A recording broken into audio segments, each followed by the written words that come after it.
The morning sun cast long shadows across the grand forecourt of Buckingham Palace as thousands of tourists gathered for the daily changing of the guard ceremony. Among them stood Marcus Thompson, a 28-year-old American influencer from California, clutching his phone and live streaming to his 150,000 followers on social media. Marcus had built his online presence by creating controversial content in famous locations around the world. His followers loved watching him push boundaries and create chaos wherever he went. Today, he had promised them something special at one of the most prestigious locations in Britain. The Queen's Guard stood motionless in their iconic red tunics and towering bearskin hats, rifles held at attention. These weren't actors or performers. They were active-duty soldiers from elite regiments, including the Grenadier Guards, Coldstream Guards, and Welsh Guards. Each had undergone rigorous training and earned the honor of protecting the royal family.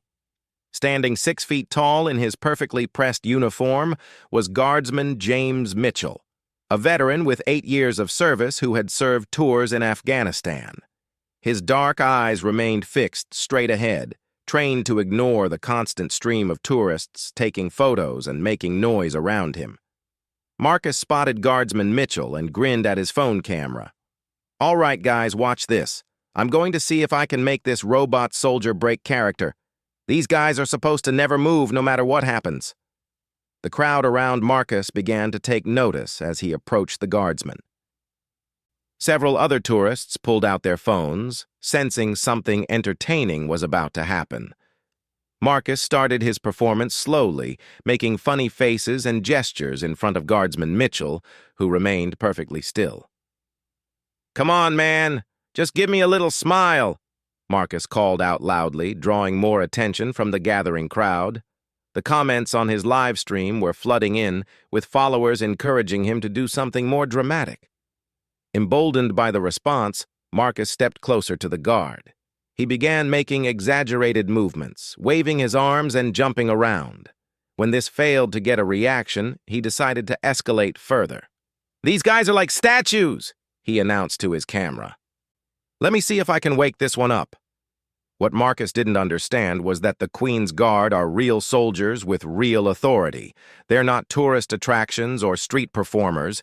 They have the legal power to detain anyone who interferes with their duties, and they're trained to use force when necessary. Marcus reached into his backpack and pulled out a small air horn he had brought specifically for creating content. The crowd around him grew larger as people realized something big was about to happen. Several tourists could be heard saying this was going too far, but Marcus was focused on his phone screen and the excitement from his online audience. "This should definitely wake him up," Marcus laughed, pointing the air horn directly at Guardsman Mitchell's face. The moment Marcus pressed the button, the sharp blast of the air horn cut through the morning air. The sound was so loud and sudden that several tourists nearby jumped back in alarm. For a split second, it seemed like Marcus might have succeeded in his goal of disrupting the stoic soldier. But what happened next shocked everyone present. Guardsman Mitchell's training kicked in instantly. In one fluid motion, he brought his rifle down to a defensive position and stepped forward with authority that made the entire crowd fall silent. His voice boomed across the courtyard with the commanding presence of a seasoned soldier. "Stand back from the Queen's Guard." The transformation was immediate and terrifying. The man who had been standing motionless like a statue suddenly became every inch the elite soldier he was trained to be. His eyes locked onto Marcus with an intensity that made the young influencer's confidence evaporate instantly. Marcus stumbled backward, nearly dropping his phone in shock. The air horn fell from his trembling hands and clattered on the pavement. Around him, the crowd of tourists had gone completely silent, many backing away as they realized the severity of what had just happened. I was just," Marcus stammered. But Guardsman Mitchell was already in motion. Within seconds, 2 more guards appeared from their positions, moving with military precision to surround Marcus. These weren't ceremonial soldiers playing dress-up. They were combat veterans with the authority to arrest anyone who threatened the security of the royal residence. "You have interfered with the duties of the Queen's Guard," Guardsman Mitchell stated in a voice that carried absolute authority. "You will come with us immediately." Marcus looked around desperately at the crowd of tourists, many of whom were now filming the entire incident. His own live stream was still running, broadcasting his humiliation to thousands of viewers in real time. The comments section was exploding with reactions ranging from laughter to outrage at his behavior. Wait, I'm American. I'm just a tourist," Marcus protested, as if his nationality would somehow protect him from the consequences of his actions. "That makes no difference," came the reply. "You have committed an offense on Crown property." 2 Metropolitan Police officers had already been summoned and were approaching rapidly.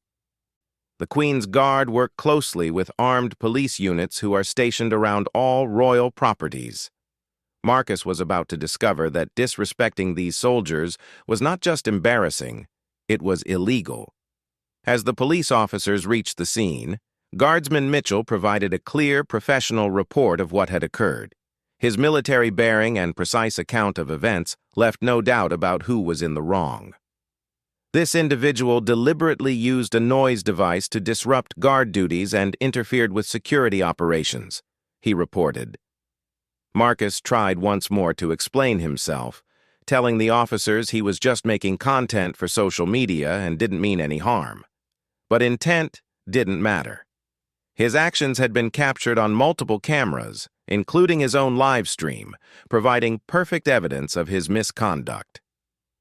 The police officers informed Marcus he was being arrested for a public order offense and interference with military duties.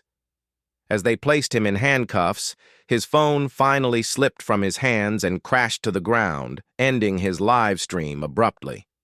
The crowd of tourists watched in stunned silence as Marcus was led away to a waiting police vehicle.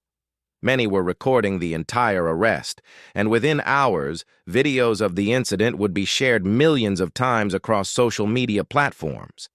What had started as a publicity stunt for online fame had turned into a nightmare that would follow Marcus for years to come.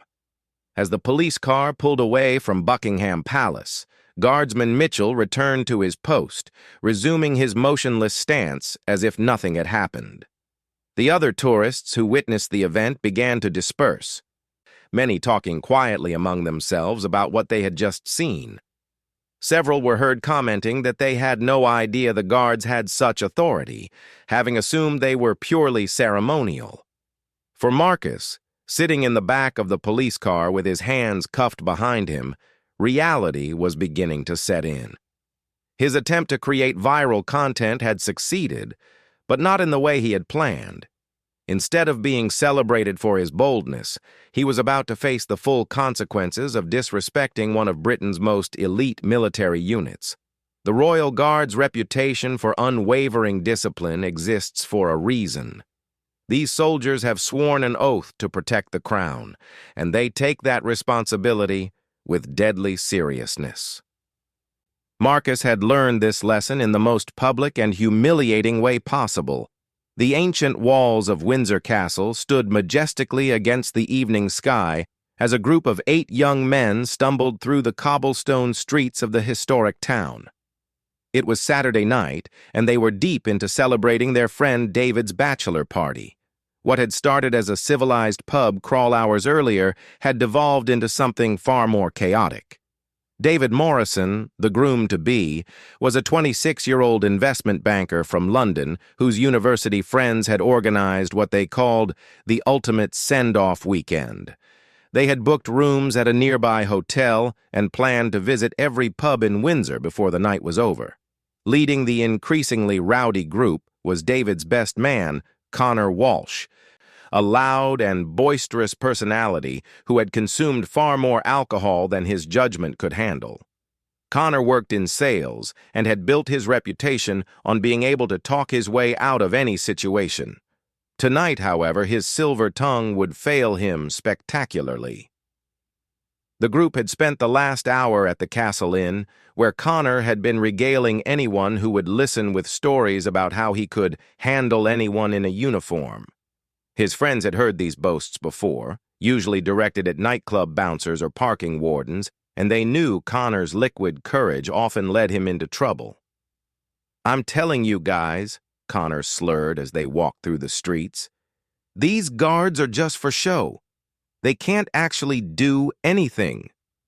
It's all ceremonial nonsense for the tourists." The others in the group were too intoxicated to question his logic, except for Mark Stevens, David's cousin, who had served briefly in the Army Reserves. Mark had tried several times throughout the evening to warn his friends about the seriousness of the Royal Guard, but his cautious words were dismissed as party pooping. "Connor, mate, those aren't actors." Mark attempted one final warning. "Those are real soldiers with real authority. Maybe we should just head back to the hotel." But Connor was already fixated on the towering walls of Windsor Castle ahead of them. Even in the evening light, they could see the distinctive silhouettes of the castle guard at their posts. These soldiers, like their counterparts at Buckingham Palace, were from elite regiments tasked with protecting one of the Queen's primary residences. "Watch this," Connor announced to the group, pulling out his phone to start recording. "I'm going to show you how to handle these toy soldiers." Standing at the main gate was Lance Sergeant Robert Hayes of the Welsh Guards, a decorated soldier with 12 years of service, including multiple combat deployments. At 6'2" and built like the rugby player he had been before joining the military, Hayes was an imposing figure even without his ceremonial uniform. Hayes had been on guard duty for 2 hours and had noticed the approaching group of intoxicated men from several hundred meters away. His training had taught him to assess potential threats long before they materialized, and drunk civilians often posed unpredictable challenges. Connor approached the gate with his friends trailing behind, some of them beginning to sense this might not end well. The bachelor party group drew stares from the few tourists still in the area, most of whom could clearly see trouble brewing. "Excuse me, soldier boy," Connor called out loudly, his words echoing off the castle walls. "Can you tell me where the real guards are? The ones who actually do something?" Lance Sergeant Hayes remained perfectly motionless, his eyes fixed straight ahead. His training required him to ignore civilian provocations unless they escalated to threats against security. Connor interpreted this silence as weakness. "See? I told you," Connor laughed, turning to his friends. "They're not allowed to move or speak. They're basically human statues." Emboldened by what he perceived as victory, Connor stepped closer to the guardsmen. Several of his friends began to feel uncomfortable with the direction this was heading, but none of them had the courage to physically restrain their friend. "Connor, come on, man, let's go," David pleaded, suddenly feeling more sober as he realized the potential consequences. "This is my bachelor party, not a time to get arrested." But Connor was beyond reason now. The alcohol, combined with the adrenaline of performing for his friends and the phone camera, had taken over his decision-making completely. "One more minute," Connor insisted. "I want to see if I can make this guy break character." What Connor did next would be replayed on social media millions of times and serve as a warning to anyone considering similar behavior. He reached forward and attempted to grab Lance Sergeant Hayes's rifle. The reaction was instantaneous and overwhelming. Hayes spun with lightning speed, using a defensive maneuver that sent Connor stumbling backward into his friends. The guardsman's voice thundered across the courtyard with an authority that made everyone within 50 meters freeze in place. "Step away from the guard! Do not touch military equipment!" The transformation was shocking. The man who had appeared to be an immovable statue suddenly demonstrated why the Royal Guard are selected from elite fighting units. Connor fell backward into David, both men crashing to the ground in a tangle of limbs. Within seconds, 2 additional guards had materialized from their positions, moving with the coordinated precision of a military unit responding to a threat. These weren't ceremony guards playing a role, they were combat soldiers protecting a critical installation. "Nobody move!" commanded one of the approaching guards as Connor tried to scramble to his feet. The entire bachelor party group stood frozen in terror as they suddenly understood the gravity of their situation. The alcohol-induced bravado that had carried them this far evaporated instantly as they faced real consequences for their actions. Armed police officers were already running toward the scene from their concealed positions around the castle perimeter. Windsor Castle maintains some of the most sophisticated security in the world, and any attempt to interfere with guard duties triggers immediate response protocols. Connor, still on the ground and now completely sober with fear, looked up at Lance Sergeant Hayes with new understanding of who he was dealing with. The guardsman's eyes held the hard experience of someone who had faced real combat situations, and Connor realized his mistake too late. I'm sorry," Connor stammered. "I didn't know. I was just joking around." "Attempting to disarm a sentry is not a joke," Hayes replied with deadly seriousness. "It is an act of aggression against the Crown." The police officers reached the group and immediately took control of the situation. They had dealt with drunk civilians before, but interfering with the Royal Guard crossed a line that carried serious legal consequences. As Connor was placed in handcuffs, his friends watched in horror. David felt his bachelor party turning into a nightmare that would overshadow his wedding for years to come.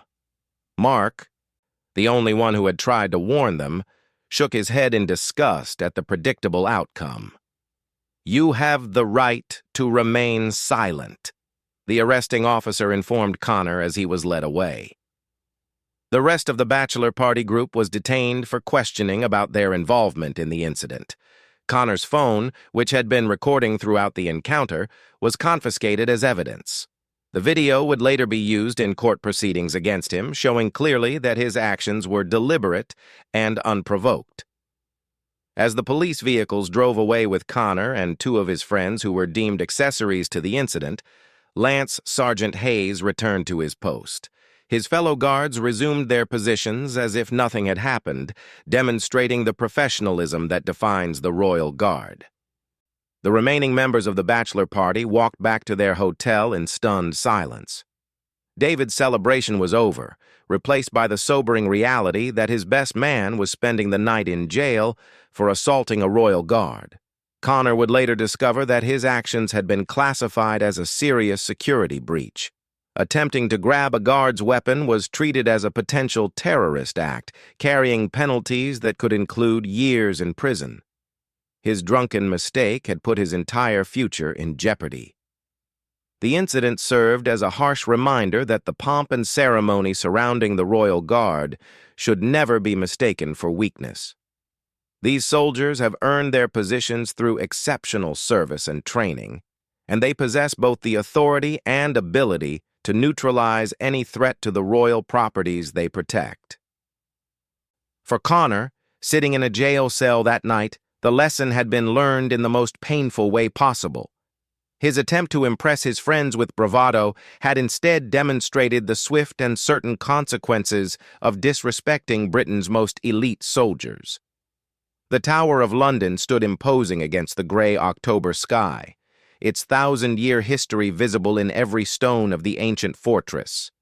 Tourists moved through the grounds in organized groups, listening to yeoman warder guides tell stories of executions, imprisonment, and royal intrigue that had taken place within these walls. Among the visitors that day was Jake Morrison, a 24-year-old content creator from Newcastle who had built a following of over 300,000 subscribers on YouTube through increasingly dangerous and disrespectful pranks. Jake specialized in what he called extreme social experiments, often targeting authority figures in public spaces. His latest series, titled Breaking the Unbreakable, focused on attempting to make stoic professionals break character through elaborate pranks. He had already filmed episodes featuring museum guards, palace sentries, and ceremonial soldiers across Europe. Today, he had set his sights on the legendary yeoman warders of the Tower of London. Jake had spent weeks planning this particular stunt. He had researched the tower's layout, studied the guard rotations, and prepared what he believed would be his most viral content yet. His backpack contained hidden cameras, props, and a detailed script he had written for maximum impact. Standing near the entrance to the Crown Jewels exhibition was Yeoman Warder Chief William Thompson, a distinguished man in his late 50s wearing the iconic scarlet and gold uniform of the Beefeaters. Chief Thompson was a former regimental sergeant major with over 30 years of military service, including tours in the Falklands and Northern Ireland. Unlike the ceremonial guards at other royal locations, the yeoman warders serve a dual role as both tourist guides and security personnel. They are responsible for protecting the crown jewels, one of the most valuable collections of royal regalia in the world, worth an estimated £3 billion. Jake approached Chief Thompson with a disarming smile, appearing to be just another curious tourist. He had learned from previous experiences that the key to successful pranks was to build false trust before revealing his true intentions. "Excuse me, sir," Jake said politely. "Could you tell me about the crown jewels? I'm really interested in the history." Chief Thompson, accustomed to thousands of such inquiries, began providing the standard information about the collection. He explained the significance of St. Edward's crown, the imperial state crown, and the various scepters and orbs housed in the secure display cases. As Thompson spoke, Jake discreetly activated the hidden cameras positioned around the area. His plan was to gradually escalate his behavior until he provoked a reaction that would create compelling content for his channel. "That's fascinating," Jake replied, pulling out what appeared to be a normal tourist map.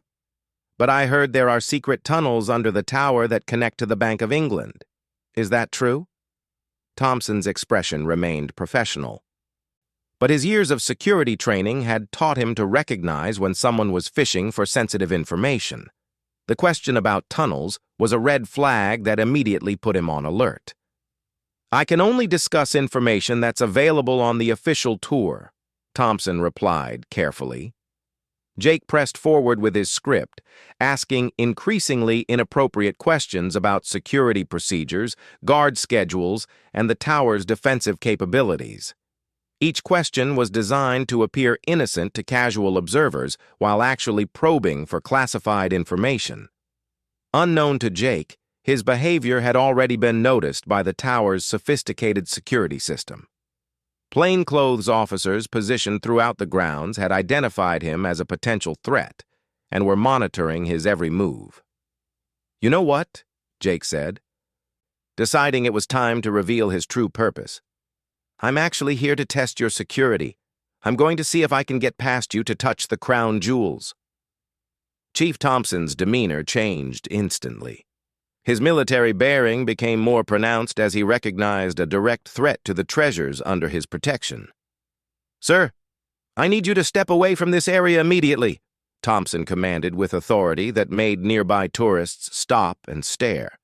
But Jake had committed himself to the prank and couldn't back down now. His hidden cameras were recording everything, and he knew his subscribers expected him to push boundaries regardless of consequences. "Come on, old-timer," Jake taunted, adopting the cocky persona that had made him famous online. "You're just a tour guide in a fancy costume." "What are you actually going to do to stop me?" What Jake didn't understand was that the yeoman warders are not tourist attraction employees. They are sworn guardians of the crown jewels, with legal authority to use any means necessary to protect the royal regalia. Each warder is a military veteran with specialized training in crowd control, threat assessment, and defensive tactics.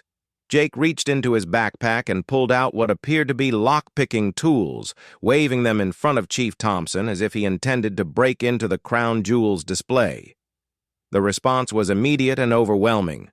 Chief Thompson pressed a concealed alarm button that triggered lockdown protocols throughout the tower complex. Within seconds, armed police officers emerged from hidden positions, moving with tactical precision to surround Jake. "Armed police! Get on the ground now!" commanded the lead officer as red laser dots appeared on Jake's chest from multiple directions. Jake's confidence evaporated instantly as he found himself facing the barrel of several automatic weapons. The tourists around him screamed and ran for cover as they realized they were witnessing a real security incident, not a performance. "It's just a prank!" Jake shouted desperately, dropping his props and raising his hands. "I'm a YouTuber. This is all for a video." But his explanation fell on deaf ears. The Tower of London houses some of Britain's most precious national treasures, and any threat to their security is treated with maximum seriousness. The armed officers had no way of knowing whether Jake's tools were props or genuine implements for a robbery attempt. "I said get on the ground," the officer repeated, his weapon trained on Jake's center mass. Jake dropped to his knees and then onto his stomach, his face pressed against the ancient stones of the tower courtyard. The humiliation was complete, as dozens of tourists recorded his arrest on their phones. Chief Thompson maintained his professional composure as he briefed the responding officers on Jake's behavior and threats. His military training had prepared him for far more dangerous situations than one misguided prankster. The subject threatened to breach security and displayed what appeared to be lock-picking equipment, Thompson reported. He specifically stated his intention to access the crown jewels display. As Jake was handcuffed and searched, officers discovered his hidden cameras and recording equipment. What he had planned as entertainment content would now serve as evidence in his prosecution for threatening national security. "You don't understand," Jake pleaded as he was lifted to his feet. "I have hundreds of thousands of followers. This was supposed to be funny." The arresting officer was not impressed by Jake's social media credentials. "Threatening to steal the crown jewels isn't funny, it's treason," he replied grimly. Jake's face went white as the full implications of his actions began to sink in. Treason was one of the few crimes in British law that still carried the possibility of life imprisonment. What had started as a publicity stunt had escalated into one of the most serious charges possible under the Crown. The tower complex remained in lockdown for over an hour as security personnel conducted a thorough sweep to ensure Jake had been working alone. His equipment was analyzed by bomb disposal experts to confirm it contained no explosives or actual burglary tools. During his interrogation, Jake learned that his pranks had been under investigation by counter-terrorism police for months. His previous videos targeting security installations had marked him as a person of interest, and his arrival at the tower had been flagged by intelligence systems. "We've been watching you, Mr. Morrison," the detective informed him during questioning. "Your pattern of behavior suggests escalating threats to national security installations." Jake tried to explain that he was just an entertainer seeking viral content, but investigators had analyzed his videos and found evidence of increasingly sophisticated reconnaissance of protected sites. What he considered harmless pranks, they viewed as potential preparation for actual attacks. The legal consequences were devastating. Jake was charged with threatening behavior against protected persons, attempting to access restricted areas, possession of burglary tools, and most seriously, making threats against the Crown. His YouTube channel was immediately suspended, and his videos were used as evidence against him. Chief Thompson returned to his duties at the tower, his professional reputation enhanced by his handling of the incident. The yeoman warders had once again proved their worth as guardians of Britain's most precious treasures. For Jake, sitting in his cell awaiting trial, the reality of his situation was overwhelming. His attempt to create viral content had destroyed his career and potentially his freedom. The crown jewels remained safe, protected by guardians who take their ancient oath seriously. The incident served as a stark reminder that some institutions command respect, not because of tradition, but because of the very real power and authority they possess. Jake had learned this lesson far too late, and the price of his education would follow him for the rest of his life.